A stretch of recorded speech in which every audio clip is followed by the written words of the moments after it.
La future ligne 5 du métro de Charleroi a été en partie construite dans les années 80. Elle disposait même déjà de ces voies ferrées qui n'ont jamais été utilisées. Le temps avait fait son œuvre. Donc on parle d'une voie d'il y a 40 ans. Donc la voie avait subi pas mal de dégradation au niveau des traverses. On avait des traverses qui étaient dans un état de dégradation avancé au niveau de la pourriture. Par contre, on a pu conserver ce rail parce qu'on a très peu roulé dessus. Donc les tolérances étaient acceptables, même très acceptables, parce qu'on est presque à l'approche du neuf, d'un rail neuf. Nous avons dû remplacer 2 paires de liaisons d'aiguillage parce que c'était des éléments qui avaient été utilisés pour d'autres emplacements du réseau. Donc ceux-là ont été remis complètement en neuf.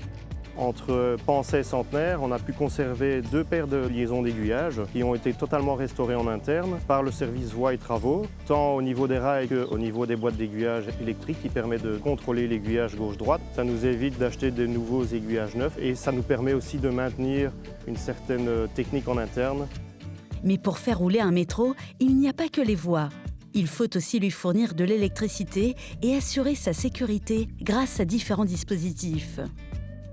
Alors au niveau des poteaux caténaires, on est reparti sur une base de peinture au niveau des portiques pour pouvoir les rendre pérennes pour les futures années. Par contre, au niveau du fil de contact, nous avons fait des entretiens sporadiques pendant toute leur vie. Donc on a eu très peu d'organes 600 volts à remplacer sur le fil. Le fil de contact qui permet d'électrifier le tram était assez correct dans l'ensemble.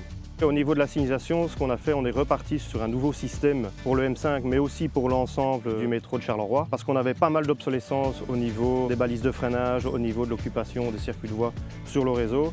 Et donc on est parti sur de la signalisation à base de LED, avec un freinage un peu en continu. Ça, c'est pour les portions de voies déjà construites. Mais comment cela se passe-t-il pour l'extension de la ligne vers le terminus Les Viviers ? Nous avons déjà commencé une partie de la construction de la voie entre Centenaire et Roctio. De Roctio, on va repartir vers Centenaire pour terminer la voie de retour. Et ensuite, on va repartir de Roctio pour terminer la voie jusqu'au terminus Les Viviers devant l'hôpital GHDC. Enfin, une série de tests sera effectuée pendant plusieurs mois. Ils permettront de contrôler les voies, la signalisation et les dispositifs de sécurité. Après une marche à blanc de quelques mois, sans passagers, le métro 5 sera prêt à desservir Charleroi, Montigny-sur-Sambre, Châtellerault et Gilly. Vous avez une question sur le projet Métro 5 ? Contactez-nous. Le projet Métro 5 est mené par le TEC avec le soutien de l'Union européenne et de la Wallonie.